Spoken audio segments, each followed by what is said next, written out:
Hi guys, let us talk about contextual computing. So we start with the previous charts like this, and then you have a little bit understanding about contextual computing already. So the thing here is in different contexts, actually Power BI provided different context in order to compute the same equation or the same amount. Okay, so now we talk a little bit more in details about this. By the way, you can see here the context is very different. So this one is by market, this one is by uh, segments, and this one is by the combination of both. And then we have to provide different context, uh, uh, different measures to deal with the different context. Okay, so let me open a new page and then show you the concept. So I will show you the raw data again, and then in the one picture in here, and then I will show you the concept, different concept or different contexts in this case. So I will provide the numbers. So this one is summarizing table. So we have the total. Let me put the statistic in here in order for us to read the numbers more precisely. So this one we have the total revenue or total sales by the market over the year, which is about 400 something, 400,000 something. And then I will provide the different context. In this case, I will give you the selection of the I will introduce the slicer in here.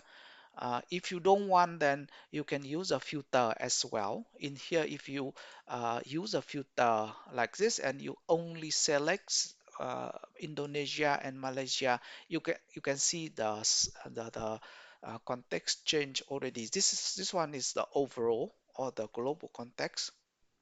This one is the local context or the context for this chart.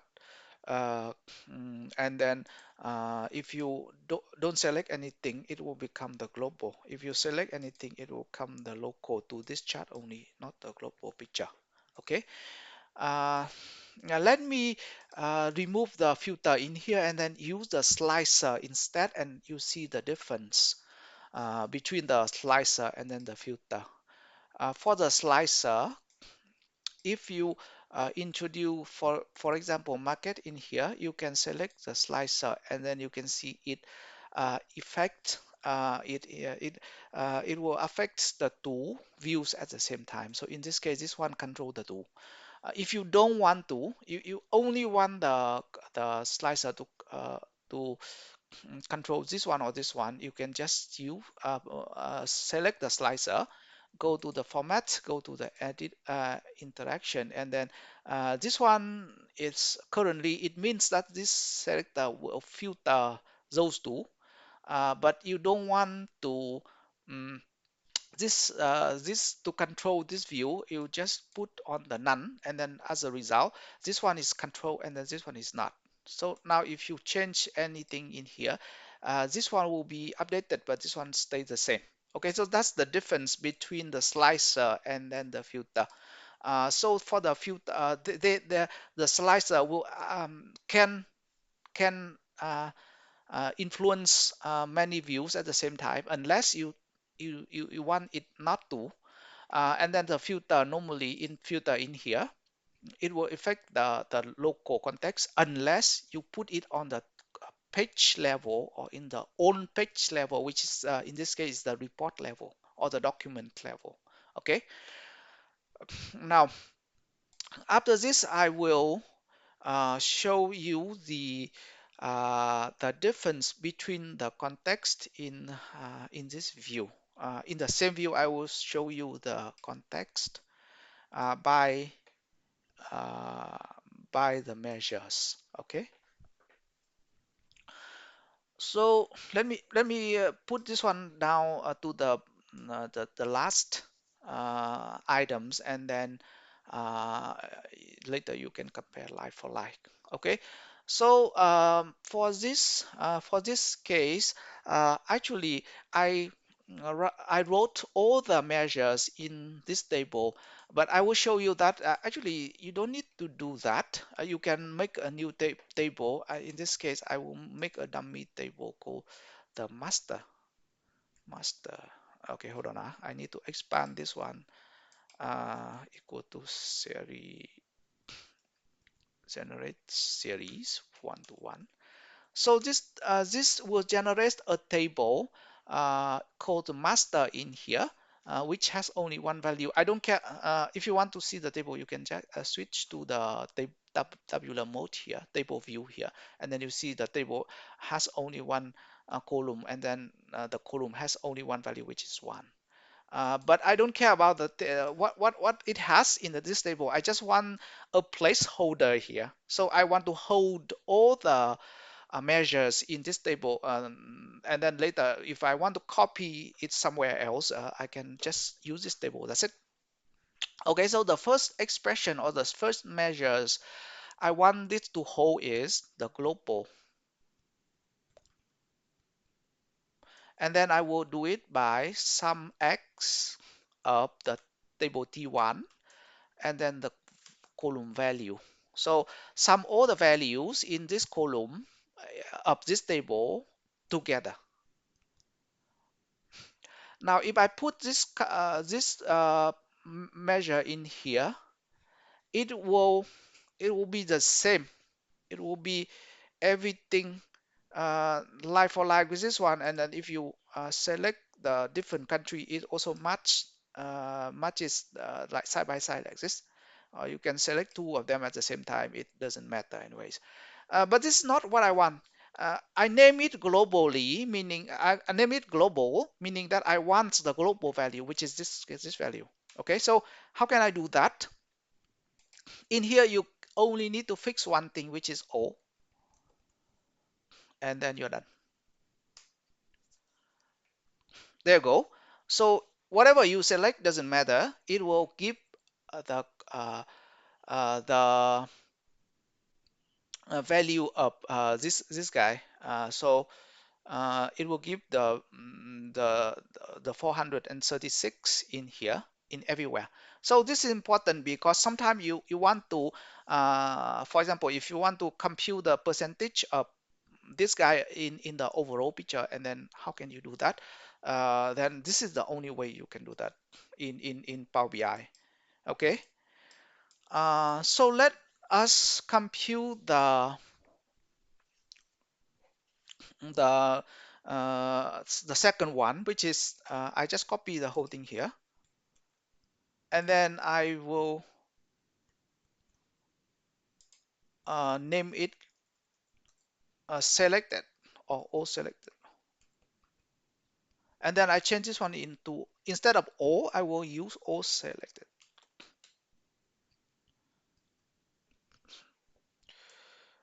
So if I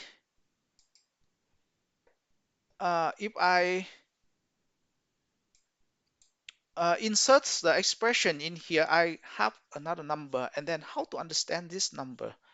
Okay, so this is how you understand it.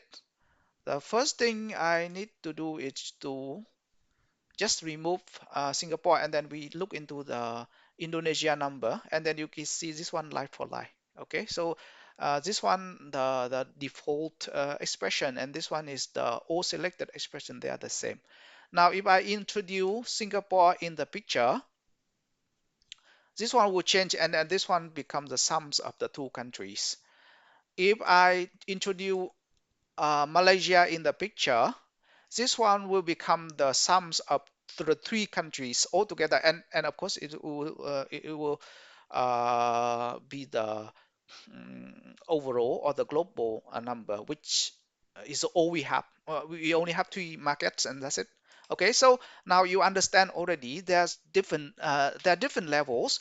The first one is the default here, which we don't know how it it happened yet. It's just the default value, whatever uh, Power BI compute. This one you can control because you actually uh, write the word all in the sum here, and then you have the overall picture. And this one uh, will be all the selected one.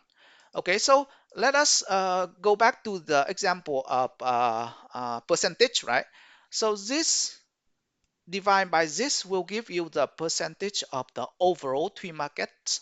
So whatever the percentage is, it will be over the three. But this over this will give you the percentage of those two. So it's like the contribution in the selected view. So this one will be Indonesian contribution over the two selected markets, and this one will be this one over this will be the Singapore contribution to the selected two selected markets. Okay, so so hopefully after this you understand um, the the concept of contextual computing, which is like you need uh, uh, to use the qualifier or like the function here to re to rename or to change the context. Let me give you the last example, which is just copying this one by uh, I call this one local. Whatever it means, we see it later. Okay, I will change this one to filter, and then I just put the true here, which is one. Actually, if you want, you can have the true function in here. Normally I will just go over one smaller than two, which is true, and then if you want to change it into four, it's one greater than two. So this is how you write true and four in different languages, including Alteryx, Power BI DAX, Java, ggplot, and other. Okay. Mm. And then I will show you the value, the local values now, and then we will explain. Okay, so in this case, it doesn't change anything. So you can see here that this value and this value, they are the same. And then if I change to Malaysia, it will be the same as well. I can click three of them, and they are the same as well. So it doesn't change anything, meaning that if you filter, okay, let's go back to you filter everything in here, and then you sum them all together, this will match to the default values of the pivot table. Okay, so this is how this explains how Power BI compute the default expression in here. So basically, they are the same thing. Now let me tweak it a little bit for you to understand more uh, uh, clearly about the filter and then the local context in this case. Let me give you one more expression, duplicate this one, and I will compute this one with the uh, Singapore context, in which I don't use the truth anymore. I will use um, the market equal to uh, Singapore. Okay, so this is the context, and then I want to introduce this to here. So now you can see that after this, only Singapore is computed. The rest will be blank. In this case, you cannot see any numbers, right? So this is another way to localize or to eliminate more. So if you use filter only with the truth like this, with the truth like this, it will it will give you the whole thing like this. In here, it will give you the same thing. But then if you filter a little bit more, so in this case, I filter one more time, which is only Singapore. I don't care about the rest. I only care about Singapore. Then it will give me only the Singapore number, and for all the market, the other market, it doesn't care. It will give you blank anyways. So hopefully after the Singapore example, you can see how Power BI and DAX treat the local context. I can give you one more example with Malaysia. Hopefully it's the same thing, but hopefully it will make more sense for you about the context, or in this case contextual computing. Okay, so there you go. It will ignore the other market and it focuses only on Malaysia in this case. So the second case. Okay, guys, so that's it for contextual computing. And then hopefully after this, you will have more understanding, or more information about the contextual computing. Other than this application, this application is more about to put lines over bars, but it deal with a lot of context or contextual computing in this case. Uh, but this view is more about explain what's going on with the context, and then more about the qualifiers as well. So these guys filters, uh, all selected, and then all they are qualifier in order to change the context. I will give you another context in this case, and then hopefully you understand more. Uh, I will break this view down into the second group, which is the market, the segment. And then in here, you can see more about context. So you can see in this case we have more items, right? So you you have market, and then you have segment as well. But then for the local context of Singapore, only those items or only those segments are considered. The rest will be ignored. Same thing with the Malaysia context, and then the rest will be ignored as well. So this again one more time show you the concept of local contextual computing, or local computing in this case, and hopefully you will have more application, or you know how to apply the local context in your next Power BI DAX expressions.